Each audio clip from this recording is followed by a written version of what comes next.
I'm just a guy who loves Disney that has way too much time on his hands. If anybody from Disney is watching, please don't sue me. I'm here to rate, review, and describe all of your favorite things from the magical world of Disney. I'm File91e and welcome to my Disney News and Reviews. Hello everyone and welcome to this week's Disney News and Reviews. I'm File91e. Pretty cool week for me this week, guys. Just a normal average week enjoying my first week of the new year. Work was good. Met an old friend. That was always awesome. Just a lot of new subscribers. Thanks to everybody that has subscribed recently, and thanks to all of my subscribers. I love you guys. Whole reason why I do this thing. Just been playing the Xbox, and I'm liking that thing. It's actually pretty cool. I'm playing this Lego Pirates of the Caribbean. It's deceivingly fun. I really enjoy it, and it's really interesting how they depict Blackbeard and the new movie in this game. It's actually pretty cool. So I really enjoy it. Honestly, that's pretty much it this week. Nothing big really happened aside from reconnecting with an old friend, which is really cool. 15 years. It's kind of really weird. I haven't seen this person in 15 years. So that was crazy. It's still kind of blowing my mind. It's the last time I saw her was in grade school. So weird. So anyway, let's get right to the news. Kind of funny, some freezing temperatures have closed some of the water parks and shut down some other shows in Disney World this past week. Around this time of the year, colder temperatures can reach all the way down to Walt Disney World, so remember to bring some jackets and coats and to keep an eye on the weather forecast prior to going to Disney World on your trip. It's rare that you'll need them, but they can be a lifesaver in certain situations. You always want to keep an eye on that forecast whenever you're going down to Disney World to dress appropriately and pack appropriately for your vacation down there. In this day and age, weather forecasts are usually pretty good, and you don't want to get stuck wearing shorts in like 40-degree weather in Disney World. That's just having to buy pants down there. It can get pretty expensive, so just keep that in mind. Also this week, Disney confirmed the long-standing speculation of a makeover for Test Track in Epcot's Future World. Test Track will close in April and will reopen in the fall. Significantly, the attraction will become Test Track presented by Chevrolet, kind of concentrating more on the Chevrolet in place of the current GM Test Track, with a new focus on the Chevrolet brand rather than a wider GM group. The current testing workshop of the queue area will be replaced with a Chevrolet Design Center, where guests will use workstations to become automotive designers. Surrounding the queue area will be concept vehicles and models. Once guests have designed their vehicle, they will board the existing Test Track ride system, newly named SimCar, to put their design through its paces. The post-show area will give a guest a score of how well their concept vehicle performed, along with the chance to see the latest Chevy models in a brand new showroom. For more information, click the link in the description box. It actually sounds really cool, kind of a sum of all thrills sort of thing. This, I think, might be the the proper way to do Test Track. It's interactive. People get to experience stuff that they make, and still provide a little bit of a thrill while also learning something, which is pretty much what Epcot is all about. So that's pretty cool. I'm really excited to hear that, because Test Track was kind of becoming, anybody can go 60 miles an hour. It's a posted speed limit in most highways, so nothing special there. Anyway, finally, the Magic, the Memories, and You show at the Magic Kingdom is set to get another special edition makeover. This time the theme is romance. The new insert will be scheduled to begin on February 3rd, just in time for Valentine's Day. So that's the news. Let's get right to the reviews. Now I'm actually going to continue reviewing these quick service or the counter service restaurants, to kind of throw in some variety here, so I'm not doing rides all the time. Next week I'm actually going to be doing the Beauty and the Beast in 3D. If you haven't heard, the Beauty and the Beast in 3D is going to be out in theaters next week. So be ready for that. That's going to be awesome. I can't wait to go and see that. It's one of my favorite movies of all time. I'm so happy that they followed The Lion King with Beauty and the Beast. Hopefully this is it'll become a trend, but I don't know. Hopefully it does well. But anyway, go see Beauty and the Beast next Friday. It's going to be awesome. But I want to today review one counter service restaurant and a ride. The first the first thing I want to review is Cosmic Ray's Starlight Café in the Tomorrowland section of the Magic Kingdom. Now, Cosmic Ray's Starlight Café is a sci-fi themed counter service restaurant that features plenty of seating, air conditioning, and three separate bays that you can get different types of food in.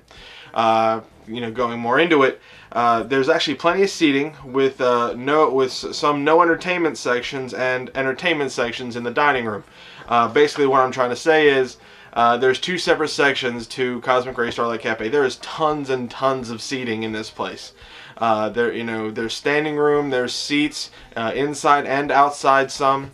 But there's also a dining area where you actually get an audio animatronic entertaining you. His name is Sunny Eclipse, and he is your animatronic lounge singer. He actually sings some custom songs, but there's also some slight references to old Tomorrowland things. So if you listen, you might catch them. But it's all free. The seating is free. You don't have to like pay anything to go watch this guy sing or whatever, or watch this thing sing. And it is air conditioned, which is a plus, especially if you're going down during the summer and heated if it's in the winter. It's really cool because, like I said, that there are three different sections or places that or they call them bays that serve different food.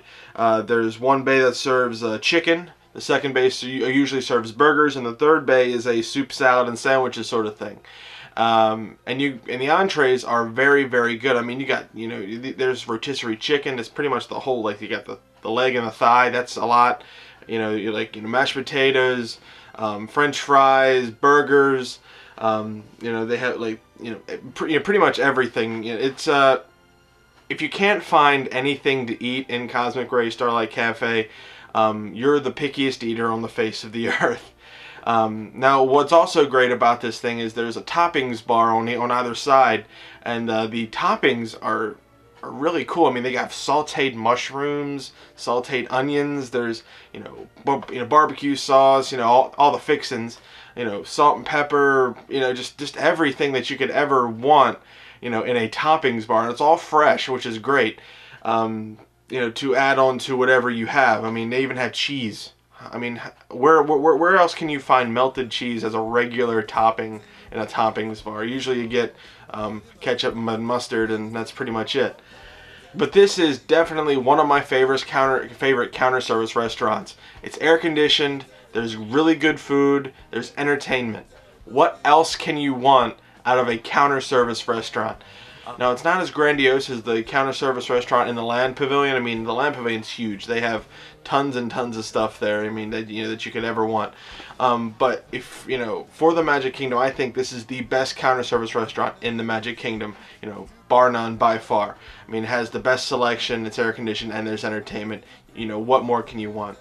So, what am I going to rate Cosmic Ray's Starlight Cafe? Now, while it's awesome, it's not the absolute best. I mean, it's not as huge as the Land Pavilion is in Epcot. But it still is great. I highly recommend it. I think it's the best counter service restaurant in the Magic Kingdom. So if you're at the Magic Kingdom, definitely check this out. In all of Disney World, there are some that are just a little bit better. So what am I going to give it? I want to give it 4 stars. Cosmic Ray Starlight Cafe. Totally awesome, totally worth it. The food is great. It's air conditioned, plenty of seating, entertainment. What more can you want? Cosmic Ray Starlight Cafe, 4 stars. Alright, now this next one was actually requested of me by a friend of mine and a fellow YouTuber on here. She wanted me to review Dinosaur in the Dino-land section of Disney's Animal Kingdom. One of the better rides in Animal Kingdom for sure. So what these guys say Dinosaur is, these guys totally worth it. If you're going down to Disney World, buy this book. Totally worth it. What these guys say Dinosaur is, it's a motion simulator dark ride super headliner. Go before 10:30 a.m. in the hour before closing or use a fast pass. I agree with everything there. For a 40-inch minimum height requirement, switching off option provided. Really improved, not to be missed, 4.5 stars. Now this ride opened on April 22nd, 1998 and was originally called Countdown to Extinction. And you can actually see remnants of the Countdown to Extinction version of the ride by the letters CTX being prominently displayed, you know, everywhere pretty much in the Dino Institute, particularly in the loading area. Whenever they need like some acronyms or whatever, they usually use CTX, Countdown to Extinction, get it? This ride was also sponsored by McDonald's. And you can actually see the evidence of that because they canceled their sponsorship in 2008. But you can still see the evidence of McDonald's sponsorship by the the pipes in the loading area being red, yellow, and white, ketchup, mustard, mayo, that sort of thing.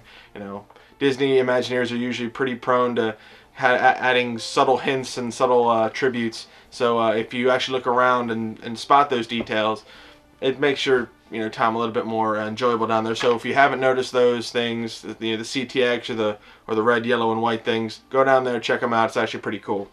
Now in 1999, they transferred everything into the dinosaur theme after the movie came out. Now this ride was built for that movie. Thing was, the movie didn't come out before the park was scheduled to open, so they had to call it something else before the movie came out. But once the movie came out, they switched the signs around and everything was fine. I mean, the rides didn't change at all. The ride still centered around an iguanodon and a Carnotaurus, the evil Tyrannosaurus Rex thing. So nothing changed when the whole transfer happened. Now I have some footage of this ride, but I didn't take any footage while I was on the ride. As you can probably see right here, we're walking into the Dino Institute, and it's actually pretty cool because there's the Tyrannosaurus Rex skeleton out there with the big iguanodon statue right in front. And as you walk through the wait area, you can actually see some, the wait area is actually pretty cool, especially on the outside because there's different bronze statues of different dinosaurs. And when you get to the inside, there's it's kind of like a dinosaur exhibit thing. There's fossils and dioramas and whatnot. We didn't have to wait that long. It was awesome because there was a 5-minute wait. We went before 10:30 a.m. and there was nobody there. It was totally cool. I followed the strategy guide or the walkthrough guide with from this book. And it was totally worth it. We saved easily 2 hours of waiting. It was awesome. But again, going into the Dino Institute, there's exhibits and dioramas and whatnot. And there's even some narration by Bill Nye the Science Guy as you're waiting in this big round room. It's awesome. Now after you wait, the first part of this attraction is Disney cast members shuffle a bunch of you at a time into this room, and you're given the pre-show. This is the this sets up the story for you. Now the story behind this thing is you're actually taking a tour. This top secret Dino Institute, which is now open to the public, figured out a way to go back in time, and you're now taking a kind of like a jungle trek or whatever back in time, and you're going to be safely transported to the time of dinosaurs, and you can see dinosaurs roam in their open terrain and whatnot, and you'll be fine and safe. Now, however, this mischievous guy, as you can see right here, this mischievous little scientist, the actor, the name of the actor is escaping me right now. He decides he wants to take you on a little bit more of an excursion because he actually wants to bring back a dinosaur. He wants to bring back the iguanodon. So he found an iguanodon. Unfortunately, it's right before extinction, hence the countdown to extinction. Everything. It's right before the extinction, and it's not exactly going to be as easygoing as they want it to be. So he sets that in, and you go into the loading zone. The loading zone is very technical. There's a lot of pipes and steam flowing everywhere. It looks like you're really going into something. You hop in your car. They're appropriately called the Time Rovers. It's actually kind of funny because each and every single time my brother gets in these Time Rovers, I can buckle up my seatbelt. However, he immediately can't. He forgets how to buckle a seatbelt. That's all it is. It's just a seatbelt. And he has trouble. I mean, literally the ride starts, and halfway through the ride he finally clicks it in. It's the funniest thing. He locks it in just before we we take off. It's just too funny. Anyway, you go back in time. It's kind of funny because you look like you're in a toaster, which is what they were going for actually. So you get transported back in time, and you're going off road here. You're really shaking. This is a really shaky ride. Now the cool thing is you encounter a number of herbivores, dinosaurs, before you go really deep into the jungle. You see the Triceratops thing and some flying things that go around, and you're like, oh, okay, you're not, because you're looking for the iguanodon. Remember, you're looking for the iguanodon, but then you run into a Tyrannosaurus Rex Carnotaurus, carnivore thing. Now this dinosaur is going to terrorize you the entire trip. He was munching on something, and now he wants to munch on one of you. So you're driving around and going on. Anybody that's on the left-hand side, you're going to get. That dinosaur really loves the left-hand side. So he's trying to chase after you while you're trying to find the iguanodon. You're going in and out. He's terrorizing you, jumping at you. Somewhere along the way, you're getting your picture taken, and you have no clue where. So you're going to have a dumb look on your face like this. You know how I know that? Because that's what my face looked like. It looked like this. Didn't even know. You can't man up when you don't even know when you're trying to get your picture taken. Look like this. Everybody looks like that. Nobody's smiling. Just looks like this. It's crazy. You got some stupid look on your face. And then anyway, you find the iguanodon right before the extinction happens. The giant dinosaur thing lunges at you just as you transport back to the future. There you go. Back to the future. In your, through the toaster looking thing, and you're back in the Dino Institute, safe and sound with the iguanodon, although you don't have the iguanodon. They took it off before that you even got there. And then you exit through through the way. You get embarrassed by looking at your picture, and you can buy some dinosaur stuff. Now what's really cool about this ride are the animatronics. They really did a really good job with the animatronics. But like I said, this ride can be very jerky at times, and I mean very jerky. If you have a heart condition, don't ride this, because this is a thrill ride. It's not like a little whatever. No, you're really jerking back and forth. It can hurt your back. Somebody unfortunately had a heart problem with this one back in 2008. It was a bad thing. So really take, just if you can't handle thrill rides, don't get on this one.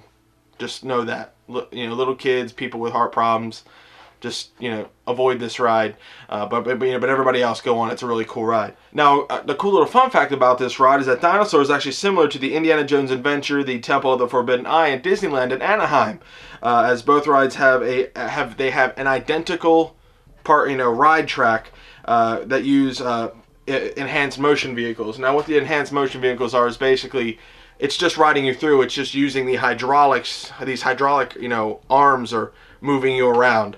Like, you're not actually going off-road. It's giving you the simulation that you are. But Dinosaur is actually a really cool ride. So what am I going to give Dinosaur in the Dino-land section of Disney's Animal Kingdom? I'm totally giving this 4 stars. This is totally worth your time at the Animal Kingdom. It's probably one of the best rides there. It's not the best ride. If you miss it, that's okay, but make it a top priority the next time you go. It's really cool. I think it's the best attraction in the Dino-land section, obviously. And it has its own devoted little area. The theming's great. The ride is fun, though it can be a little jerky and it can hurt your neck sometimes. And I can't figure out where that stupid camera is, because I constantly get this. Literally, I tried that when I rode this next time. I was like, okay, I'm gonna smile everywhere. I'm just gonna smile the whole time. This is scary. And finally, somehow, I managed to take that horrible picture. Like that. Immortalized forever. And I showed it to you on YouTube. That's even more immortalizing. Awesome. But yeah, anyway, Dinosaur is actually a really good attraction. I highly recommend you go to it. If you have a heart condition, avoid it. If everybody else, check this out. It's really cool. 4 stars, Dinosaur, Animal Kingdom. Check it out. Well, hope you guys enjoyed this week's Disney news and reviews. If anybody from Disney is watching, please don't sue me. I really have fun doing this, and I just want to get people to go to Disney World and have, you know, and make them have fun. I mean, you know, there's so many other things that people can do. I mean, you got like the Run Disney marathon thing happening this week, you know, this weekend. That's awesome. I mean, you got the, you know, the whole like the NASCAR thing. You know, you got the cool, you know, the Rich Petty driving experience. All of the parks. I mean, it's just, why wouldn't you go to Disney World? It's just too much fun. It's a whole park for fun. It's just fun. Am I wrong? Really? Really? Go to allers.net, touringplans.com, www.magic.com for our latest and greatest Disney news. WaltDisneyWorld.com's good too, straight from the horse's mouth. Can't get, you know, I mean, you can't go wrong with that. So I'll see you guys next week for another Disney news and reviews. We're going Beauty and the Beast. Check out Beauty and the Beast. It's going to be awesome. Next Friday, I'm going to be there. You better be there. I want to hear some comments because it can't be bad. It's Beauty and the Beast, automatically good. The only thing they're doing is making it 3D. When else are you going to get a chance to see Beauty and the Beast on the big screen in 3D? You won't. You won't. So, you know, it's a limited editions, you know, thing. Check it out. I want to be there. So yeah. Anyway, see you guys next week for another Disney news and reviews. Bye, guys.